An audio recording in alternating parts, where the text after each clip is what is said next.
Welcome to episode 4 of Glimpses of Gratitude. My name is Cynthia Lees. I'm a transformational coach, among other things. Have you ever noticed how just when you're on the verge of making a breakthrough, everything gets harder? All sorts of stumbling blocks fall into your path. Those technical gremlins rear their ugly heads, and you find yourself wanting to tear your hair out or scream or cry. I'm at one of those points right now, but I'm at a very different place in my spiritual growth than I have been in the past. And I'm not screaming and crying. I'm at that point and I'm actually feeling a bit of fear, which is unusual for me now. I lived in a place of fear and anxiety for the past couple of years as my life went through some great upheaval and I was able to transform and recreate and find myself a new little farm on which to live and exist very happily, rising every morning in joy and service.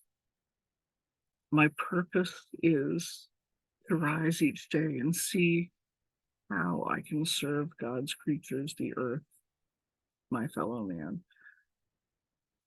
And I have some skills that I'm eager to share. And so I'm hitting these stumbling blocks. And launching this series brings up all sorts of fears because it's not perfect.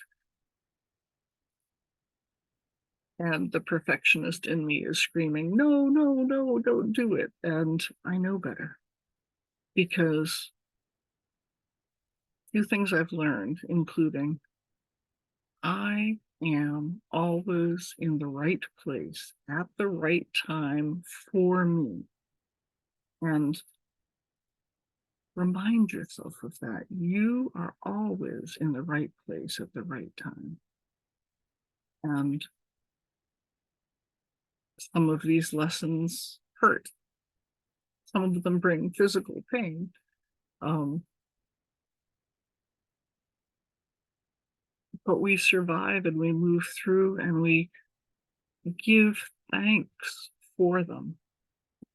I spent yesterday mostly in self care, retreating from creating, retreating from working on the computer. I did watercolor and we took a drive and I was quiet and spent time hugging the animals. And it's not income producing activity, and my fear is around lack at the moment. Um, the cushion that I had is almost gone, but I know that I live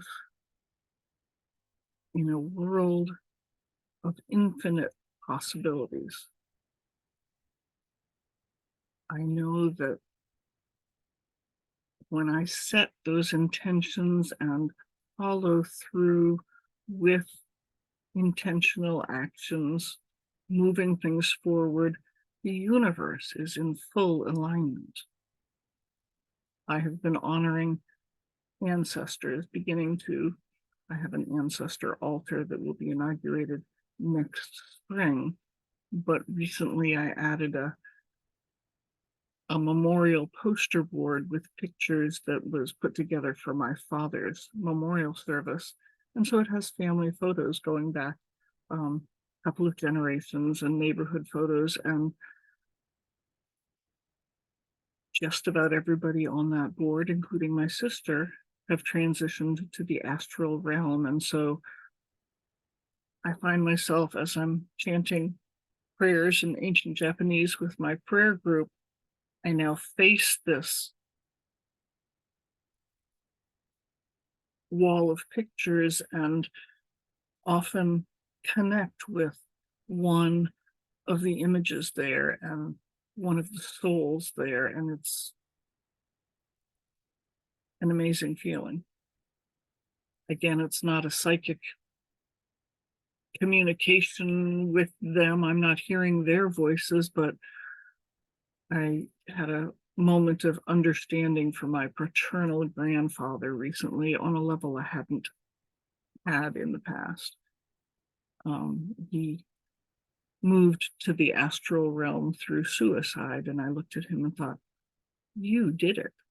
Something that I have contemplated off and on for decades and attempted 3 times seriously in my earlier years, and the third time finally got me into the mental health system, which I no longer play in, but learning that there was somebody there to catch you, that you could turn over the keys and let somebody else just look out for you for a few days. That was an important lesson. And it was part of my journey. So this morning, I'm grateful for acknowledging that I'm at a place of, I must be at a point of breakthrough because I'm having this sense of, I don't know what to do next, or the need to be inactive yesterday. Today is a Monday and I need to get back working. I have appointments starting soon. And yes, this will work. I have lessons that I have learned I can share. I'm working on a program, 5 weeks to becoming you again, to connecting. And it focuses on gratitude, but it's a way to find that inner spark. That inner spark that I had lost 4 years ago. I was looking for any way out, but I wasn't ready to give up. I mean, I contemplated suicide at the time, but yeah, I didn't have time for that. I was going to get out. I was just miserable where I was. And if you are miserable where you are, hang in there. Find anything to be grateful for. Is it the comforter you're wrapped up in? Is it the chair you're sitting on? Is it something you're eating or drinking? The smell in the air? Be still, be grateful, and feel that little bit of peace when you just focus on now and good. And it helps. Do that a few times a day and things will get better. I wish you light and love and grace, and I'll be back with episode 5. Thank you.